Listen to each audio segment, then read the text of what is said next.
Boa noite, irmãos, na graça e na paz de Cristo. Amém. Eu vou ter que refazer a fala do Giovanni. O melhor aluno, assim, é muita bondade dele. Nós éramos, plural, eu e ele, bons alunos do seminário, foi uma boa convivência, porque das nossas duas turmas, graças a Deus, pela graça do Senhor, saíram bons obreiros. Eu fico muito feliz por ver o que Deus tem feito na Igreja Presbiteriana do Setor Bueno, e mais feliz ainda pela oportunidade, o convite de estar nessa noite para compartilhar a palavra de Deus. E gentilmente o reverendo Giovanni me convidou, e quando ele me convidou para falar sobre um dos 5 solas, eu resolvi falar sobre um dos solas que eu não tinha falado, ainda não tinha trabalhado, que é o sola gratia, ou só a graça. E para isso eu gostaria de convidar a você que abra a sua Bíblia na segunda carta de Paulo aos Coríntios, capítulo 12, verso de número 7 ao verso de número 10. Segunda carta de Paulo aos Coríntios, capítulo 12, verso de número 7 ao 10.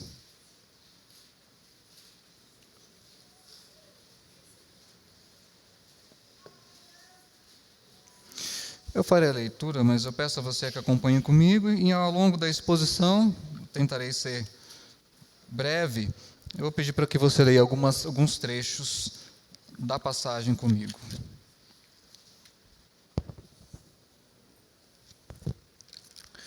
Assim nos diz o apóstolo Paulo neste texto: E para que eu não me ensoberbecesse com a grandeza das revelações, foi-me posto um espinho na carne, mensageiro de Satanás, para me esbofetear, a fim de que não me exalte. Por causa disto, 3 vezes pedi ao Senhor que o afastasse de mim. Então ele me disse: A minha graça te basta, porque o poder se aperfeiçoa na fraqueza. De boa vontade, pois, mais me gloriarei nas fraquezas, para que sobre mim repouse o poder de Cristo. Pelo que sinto prazer nas fraquezas, nas injúrias, nas necessidades, nas perseguições, nas angústias, por amor de Cristo.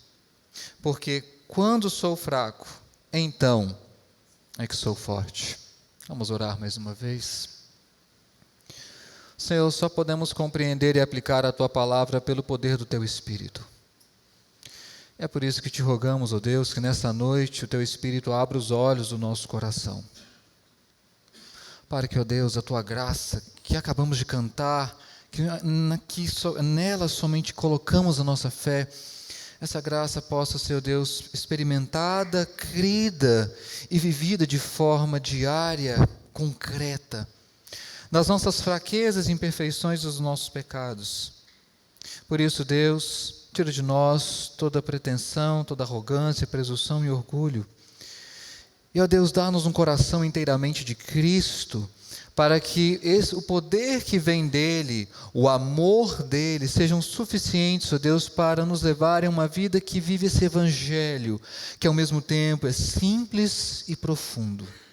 Que a Tua graça, ó Deus, esta graça que é suficiente, e foi suficiente para Paulo, em meio às suas fraquezas, seus pecados e limitações, também, ó Deus, esta mesma graça possa nos preencher de maneira, ó Deus, que sintamos, ó Pai, ela nos envolvendo de todos os lados, ela encharcando as nossas vidas, para que saiamos daqui, ó Deus, nessa noite, alimentados, enriquecidos e animados por essa graça. Mas para que isso aconteça, ó Deus, perdoa os nossos pecados, falhamos contra Ti. Não temos, ó Deus, justificativa, desculpas para os nossos erros, mas simplesmente nos pedimos a Ti, ó Deus, ser propício a nós. Por fim, ó Pai, que as palavras dos nossos lábios e o meditar do nosso coração sejam agradáveis na Tua presença. Senhor, rocha nossa e Redentor nosso, em nome de Cristo Jesus. Amém. Em 9 de novembro de 1959, nascia na cidade de Nova York Donald Andrew McClurkin II. Era um menino, filho de uma família pobre. Ele nasceu, mas não teve o cuidado do seu pai, ele era cuidado apenas ele e seus irmãos pela sua mãe. Mas aos 8 anos, esse pequeno garoto, ele assistiu à morte do seu irmão de 2 anos, num acidente de carro, que o motorista não foi identificado. E a partir então desse acidente, a família se desestabilizou. A sua mãe passou a culpá-lo, ele que era o irmão de 8 anos, que tinha o cuidado desse irmão menor, pelo acidente e pela morte dele. 2 irmãos mais velhos, chamado Donnie, eles tiveram muitos problemas com drogas e com bebida. Na noite do funeral, na noite em que esse irmão mais novo era velado, esse menino de 8 anos, ele foi abusado por seu tio. Alguns poucos anos depois, ele também sofreu abuso de um dos seus primos, filho desse mesmo tio. Dentro desse contexto conturbado, pensar como é que a graça se manifesta em realidades assim. Qual seria o propósito de Deus em trazer esse tipo de situação?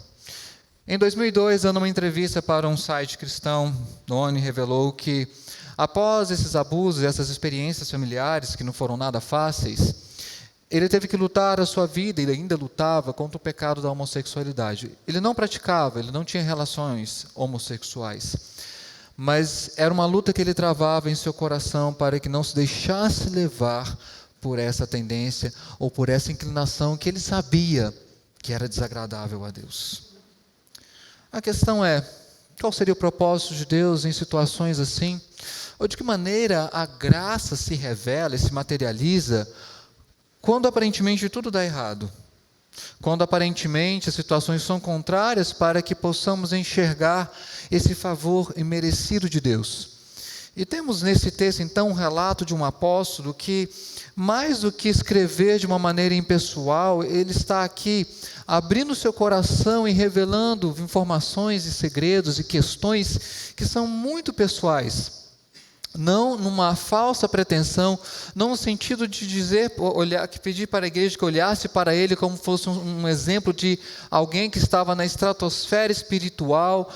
Muito pelo contrário, é um apóstolo que quer que os seus leitores se identifiquem com as suas lutas e vejam nas suas lutas também os seus próprios erros e pecados, a manifestação da graça de Deus.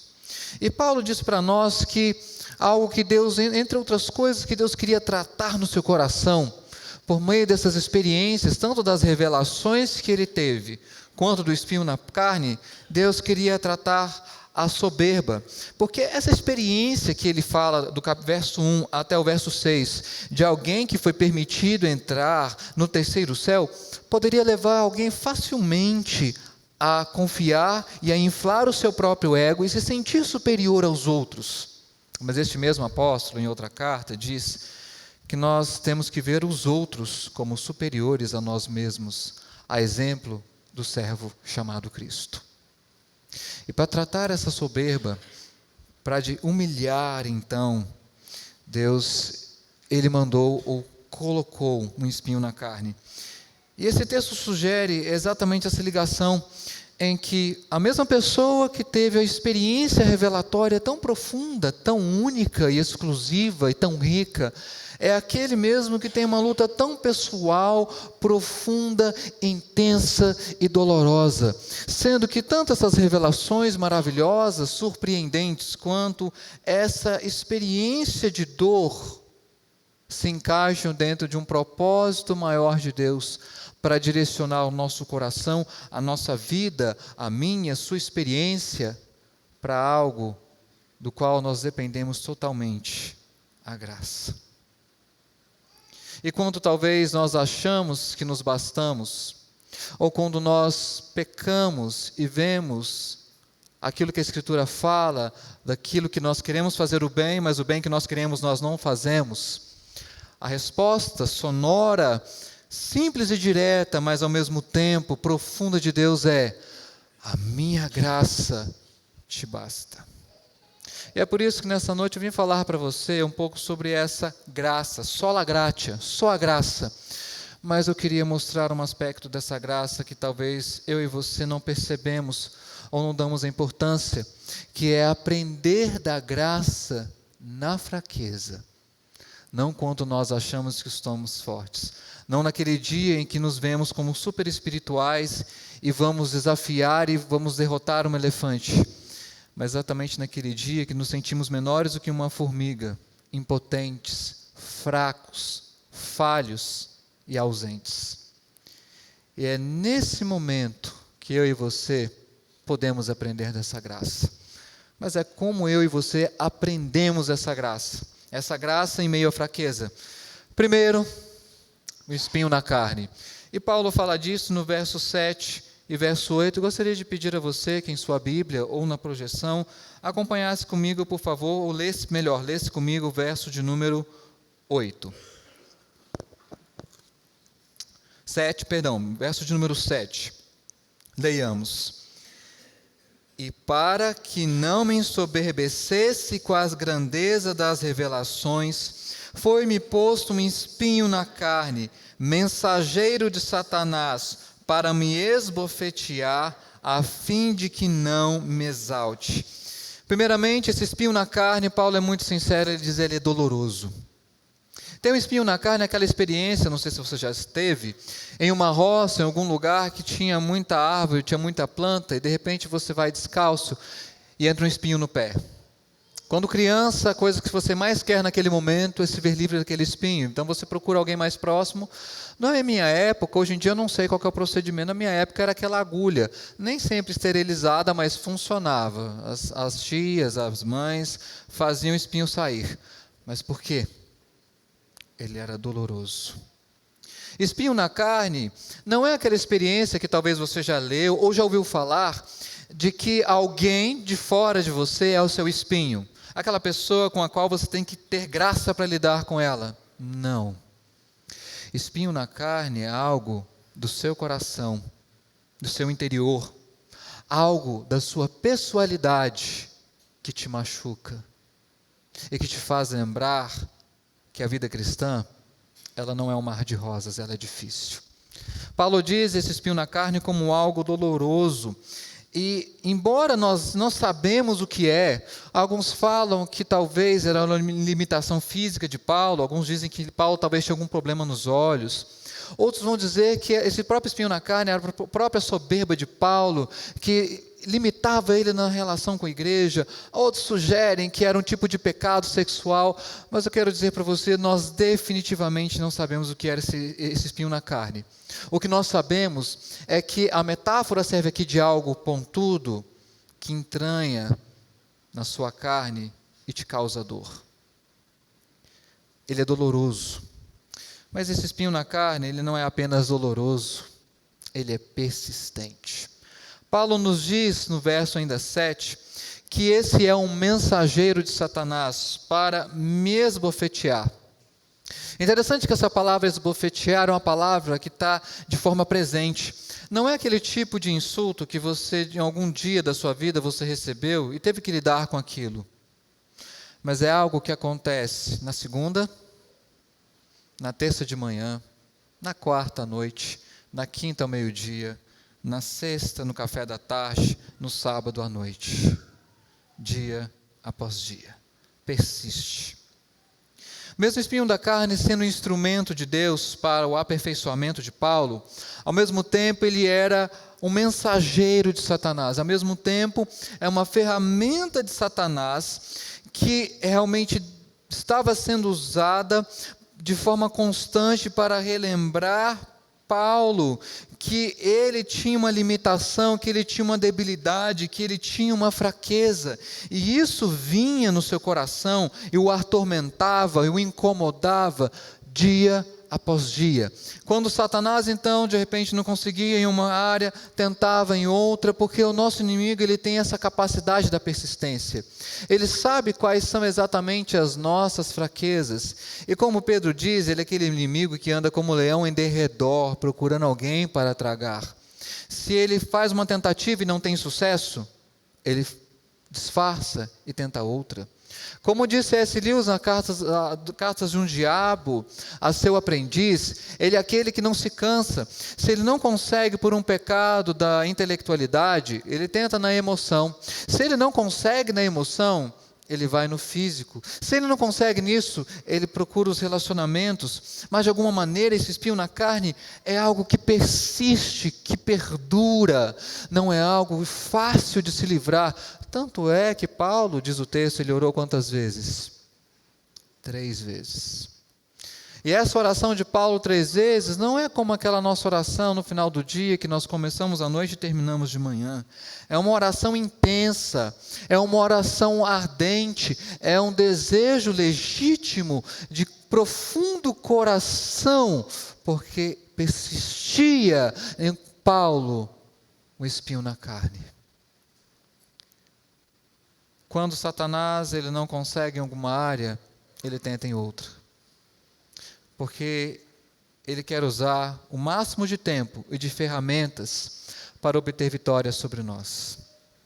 Tem um filme que eu gosto muito, é um filme pesado, não indico para menores de 18 anos de jeito nenhum, mas é um filme que eu gosto, chamado Advogado do Diabo. Não é recente, então eu me considero da velha guarda. Quando assisto filme, é geralmente da década de 90.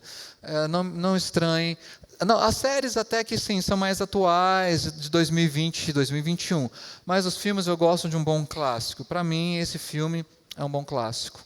Mas sabe o que eu gosto mais nesse filme? Não é aquele enredo difícil e truncado. É a cena final. Você sabe que tem dois atores muito famosos, Keanu Reeves e Al Pacino. Keanu Reeves é um advogado, Kevin Lomax, que estava defendendo a causa de um cliente que era culpado. E o Al Pacino fazia o papel do diabo. Interessante que na cena final desse filme, Keanu Reeves, Kevin Lomax, ele rejeita a ação e por a sua consciência ele fala, eu não vou defender esse cliente porque ele era culpado. E aquilo causa um grande alvoroço por um advogado com uma consciência moral. E na cena final, então, ele é abordado por um repórter falando, olha, essa é uma grande oportunidade, a gente tem que expor isso, a gente tem que televisionar, a gente tem que divulgar. Que tal você então dar uma entrevista de 60 minutos, essa história da sua vida? Vamos lá. Então Keanu Reeves para um pouco, pensa, espera a sua esposa, fala, não, então tá bom, tudo bem, eu vou conceder a entrevista de 60 minutos. E aí então, o final do filme é que aquele na verdade repórter era o diabo disfarçado. E a última fala do filme foi exatamente essa. Vaidade, definitivamente, é o meu pecado favorito. O nosso inimigo é persistente. Ele persiste. Mas esse espinho na carne não era apenas doloroso, não era apenas persistente, mas ele também é limitante. Porque Paulo diz também no verso de número 8, que 3 vezes pede ao Senhor que o afaste, mas por que Paulo tinha um interesse e tem esse desejo, pede por 3 vezes que o Senhor afastasse esse espinho? Possivelmente porque esse espinho na carne era algo que limitava no seu ministério. Lembrando que Paulo se dedicava muitas vezes exclusivamente a seu ministério. Ele é alguém que a essa altura, escrevendo 2 Coríntios, já era um homem de 50 e poucos anos, 60. Tinham plantado mais de 20, 30 igrejas, era um apóstolo dos gentios, tinha ido para Jerusalém, tinha sido um instrumento de Deus para a edificação de muitas pessoas. Mas isso era algo que o limitava. E por isso ele pediu, Senhor, afasta de mim, afasta de mim, afasta de mim. Porque ele se entendia que isso era a sua fraqueza. Interessante que Paulo ora 3 vezes, mas Deus o responde, mas não na forma como Paulo desejava. Interessante olhar essa resposta de Deus, porque o mesmo Deus que concede experiências maravilhosas, concede uma revelação exclusiva e profunda para Paulo, é o mesmo Deus que mantém esse espinho na carne, que doía, que persistia e que limitava o apóstolo dos gentios. E isso pode ser para nós um grande paradoxo, porque nós sempre ou tentamos enxergar ou aprendemos a graça como algo positivo, sempre algo que nos leva a avançar, sempre algo que de alguma maneira nos leva a superar. E talvez a nossa dificuldade, quando mesmo nós dizemos o lema sola gratia, é entender que a suficiência da graça, ela é ainda mais exaltada, enfatizada, quando eu e você nos enxergamos como nós somos, fracos e dependentes de Deus. E é por isso que a resposta de Deus para Paulo foi: a minha graça te basta. E essa graça, ela se manifesta, primeiro, no poder de Cristo. É isso que Paulo diz no verso 9. Eu gostaria que você lesse agora também comigo este verso. 2 Coríntios 12, verso 9. Leiamos. Então ele me disse: a minha graça te basta, porque o poder se aperfeiçoa na fraqueza. De boa vontade, pois, mais me gloriarei nas fraquezas, para que sobre mim repouse o poder de Cristo. Embora o pedido de Paulo tivesse sido ardente e repetido, Deus responde a ele de forma diferente. A princípio parece que essa negativa de Deus era como se fosse uma reprovação de Paulo, é como se fosse um castigo, alguns poderiam entender até como uma disciplina, mas não é essa a sugestão do texto, muito pelo contrário. Paulo deveria ver nesse espinho na carne, exatamente ao mesmo tempo que ele era o mensageiro de Satanás, na mesma intensidade, era um instrumento de Deus para o seu aperfeiçoamento, por meio da fraqueza. Aqui, na imensidão e na profundidade, na grandeza do poder de Cristo, na mesma dimensão nós temos a realidade, a debilidade da nossa insuficiência. Por isso Paulo diz que de boa vontade então ele se gloria nas fraquezas. Mas como pode alguém se gloriar em algo que é um espinho na carne, que é um mensageiro de Satanás? Como pode alguém se gloriar em algo que nos persiste em lembrar o nosso pecado? E aqui nós começamos a entender melhor essa graça. Graça que se manifesta quando eu e você fracassamos. Porque ser cristão não é aquele que nunca peca, mas aquele que se arrepende e levanta a cabeça após cada queda. O estilo do cristão, ao mesmo tempo ele é fácil, e ao mesmo tempo ele é difícil, como diz o próprio C.S. Lewis. Ele não quer apenas uma parte do nosso tempo, do nosso dinheiro e da nossa habilidade. Ele nos quer por inteiro. Deus não quer apenas atordoar e atormentar o nosso ego, Ele quer matá-lo. Ele também não quer podar um ramo aqui e ali. Ele quer derrubar a árvore toda. E para fazer isso, Deus permite que eu e você tenhamos fraquezas.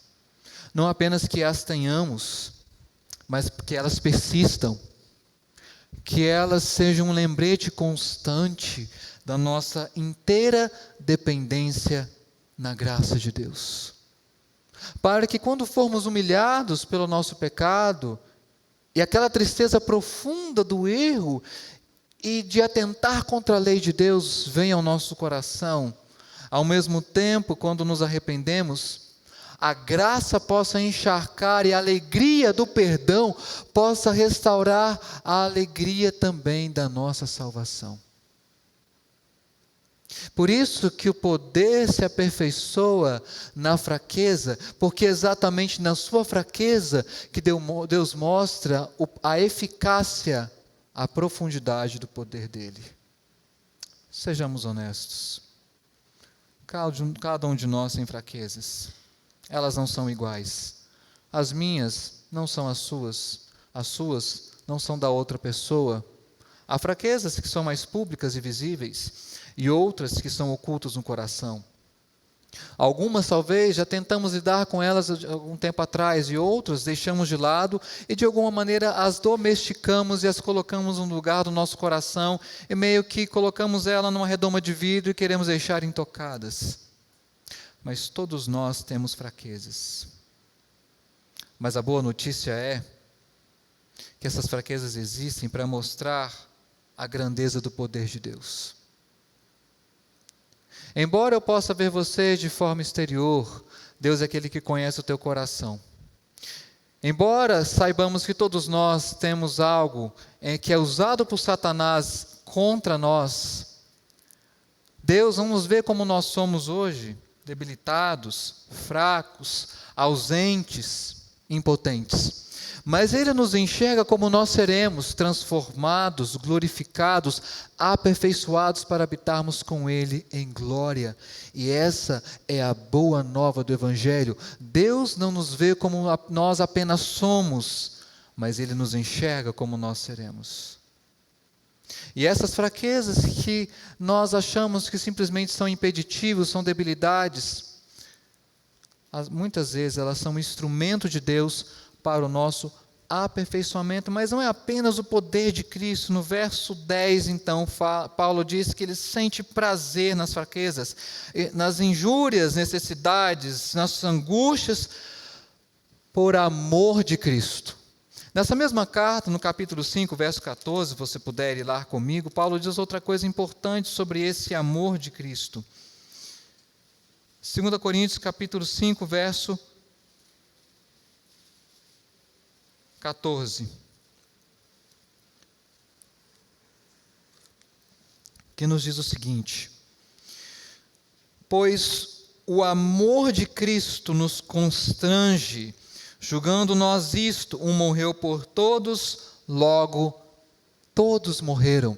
Aqui, amor de Cristo nos constrange significa Ele nos aperta de todos os lados. Significa que Ele preenche todas as lacunas, todas as dificuldades, todas as fraquezas e pecados, para que nós possamos compreender a profundidade, a materialização e a concretude desse amor.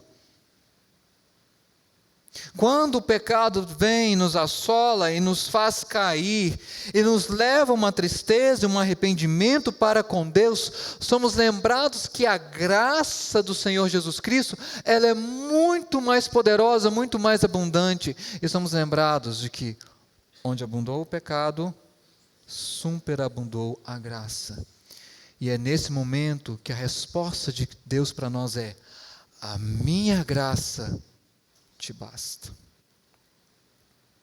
Essa é a nossa confiança. Quero chegar ao final. Lembram do garoto que eu falei para vocês, de 8 anos, que foi abusado sexualmente, perdeu o irmão de 2 anos, que depois teve vários problemas familiares? Pois bem, e lutava contra a homossexualidade. Talvez essa história teria um desfecho muito triste, muito ruim, como foi provavelmente para milhares de crianças na condição dele. Mas uma tia dele resolveu levá-lo para cantar no coral da igreja dela. E logo perceberam que ele tinha um talento musical nato. E ele então prosseguiu e continuou na carreira musical. Ele montou o seu próprio grupo, ele depois teve um ministério mais famoso de música, chegou inclusive a ganhar um Grammy. Em 2001, ele escreveu um livro chamado Eterna Vítima, Eterno Vitorioso. E nesse livro, então, ele contando como é que Deus o ajudou a lidar com essa luta contra a homossexualidade. Aquilo que era a sua luta, o seu embate, o seu dilema diário, também se tornou um instrumento de Deus, porque a partir do lançamento desse livro, em 2001, ele pôde ajudar a centenas ou milhares de homens e mulheres que lutavam contra esse pecado e queriam abandonar a homossexualidade. E por abraçar essa luta e por abraçar essas pessoas e defender que de fato a homossexualidade ela pode ser abandonada e tratada biblicamente, a pessoa pode ser restaurada, ele ganhou a inimizade e a oposição de movimentos ativistas nos Estados Unidos. Don McCurkin, embora seja um homem que ainda tem essa luta, é de fato uma pessoa em quem o poder se aperfeiçoa na fraqueza. Como deve ser, multidões de crentes, com a variedade de espinhos na carne, têm sido desafiados a fazerem a experiência de Paulo a sua própria. Ou como diz o autor que eu citei agora há pouco, C.S. Lewis, Deus ele sussurra em nossos ouvidos, por meio do nosso prazer. Fala-nos mediante a nossa consciência, mas clama em alta voz por intermédio de nossa dor. Este é o megafone de Deus para despertar o homem surdo. Por isso eu quero te concluir com algumas perguntas. Você pode responder no seu coração diante de Deus. Qual é ou quais são os seus espinhos na carne? Deus não quer que você trate o mal como o bem e o bem como o mal. Mas entenda que mesmo esses espinhos têm um propósito diante de Deus. E que a resposta dele, toda vez que você pecar e for vencido por esse espinho, é: a minha graça te basta. Quais são? Pode ser a oração de Paulo, ela não foi atendida da forma como ele queria. Mas mesmo assim eu e você devemos orar a Deus, pedindo graça para lidar com esses espinhos. A segunda pergunta que eu faço a você: como é que você lida com os espinhos na carne daquele que é o teu irmão na fé? Que tem, se você chama de irmão ou irmã, congrega na mesma igreja. Você lida com esse espinho na carne de forma dura, implacável, intransigente? Ou você exorta o seu irmão em amor, como a Bíblia orienta? Ou você fala desse espinho na carne, dessa fraqueza do irmão, de uma forma a denegri-lo? Ou você ora por ele e o chama para perto e fala: meu irmão, a sua luta é a minha, vamos caminhar juntos? Porque eu tenho certeza que Deus quer nos aperfeiçoar com essas experiências.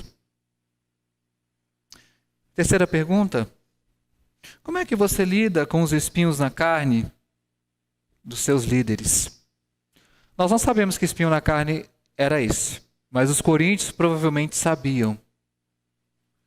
E Paulo deixou escrito para mostrar que ele não era um apóstolo perfeito, isento de fraquezas e falhas. Muito pelo contrário, era um homem com limitações, mas que ele queria encontrar na igreja um grupo de pessoas que poderiam ajudá-lo nesse aperfeiçoamento.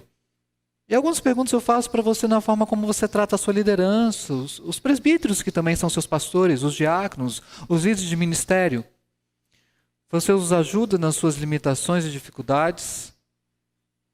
Ou você ainda traz mais peso? Você é aquele que ombreia no meio da tribulação? Ou aquele que dá o último empurrão para aquele que já está à beira do abismo? Lembre-se, a luta dele pode ser diferente da sua, mas você também tem as suas fraquezas. E é por isso que o propósito de ser igreja é ajudarmos uns aos outros, exortarmos uns aos outros, porque eu e você estamos nessa caminhada até aquele dia em que estaremos finalizados, transformados, em que o pecado será definitivamente afastado de nós. Naquele dia, quando Cristo congregar todos os seus, não haverá mais espinho na carne, não haverá mais tristeza pelo pecado, não haverá mais choro, não haverá mais rancor, não haverá amargura, não haverá problema de relacionamento. Todos nós estaremos como noiva ataviada, com vestiduras brancas, diante do Cordeiro. E é assim que Deus também nos vê. Até lá, sejamos igreja. Alegrar com os que se alegram, chorar com os que choram. E ter compaixão na fraqueza do outro, porque é essa mesma compaixão que Deus tem em nossas fraquezas.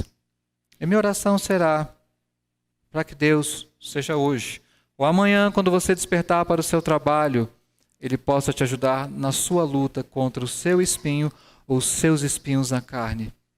E amanhã, quando você tiver vencido, resistido ao mal, resistido à tentação, não tiver sido levado pela persuasão satânica, fala: Senhor, a tua graça me basta.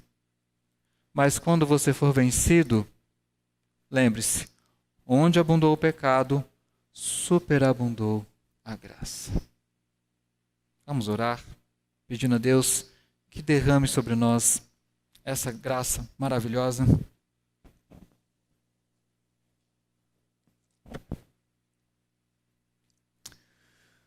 Ó Deus, somos gratos a Ti, ó Pai, porque o Senhor sonda os nossos corações e sabe quem nós somos. Nos conhece por completo, ó Deus, e é capaz de ver aquilo que ninguém mais conhece. Sabemos, ó Pai, que existem lutas e dificuldades nossas que nos acompanharão até aquele dia em que Cristo nos chamar. Temos certeza, ó Pai, que o Senhor, na plena soberania, não atenderá a muitas das nossas orações. Mas acima disso, ó Deus, cremos que a graça que é suficiente já foi dispensada, derramada sobre nós. E é por isso, ó Deus, que eu oro pelos teus servos que me ouvem nessa noite, para que nas suas lutas e dificuldades, fraquezas e tribulações, o amor de Cristo e o poder de Cristo os cerquem por todos os lados. Que no momento, Deus, de tristeza profunda pelo pecado, eles venham encontrar o perdão por meio de Cristo e possam, Deus, ser reconciliados contigo, ó Deus, e restaurados na alegria da tua salvação. Para que possamos, ó Deus, aprender da graça em meio às fraquezas. Por isso, Deus, pedimos o auxílio do Teu Espírito, para que Ele, ó Deus, como o Espírito de Cristo que habita em nós, quando o nosso coração se endurecer, Ele possa nos quebrantar. Quando o nosso coração se entristecer pelo pecado, Ele possa restaurar a nossa alegria. Que o Teu Espírito também, ó Deus, nos dê um espírito de compaixão, uma postura, ó Deus, de misericórdia e acolhimento, para que possamos, ó Deus, tratar o pecado do nosso irmão com amor, de forma bíblica, com exortação, mas para que ele seja, ó Deus, restaurada a comunhão contigo e com a Tua igreja. E nos lembre, ó Deus, todos os dias que a Tua graça nos basta. E que a única coisa que precisamos, ó Deus, para viver de forma feliz e satisfeitos é essa graça. É a nossa oração, Pai, em nome de Jesus. Amém.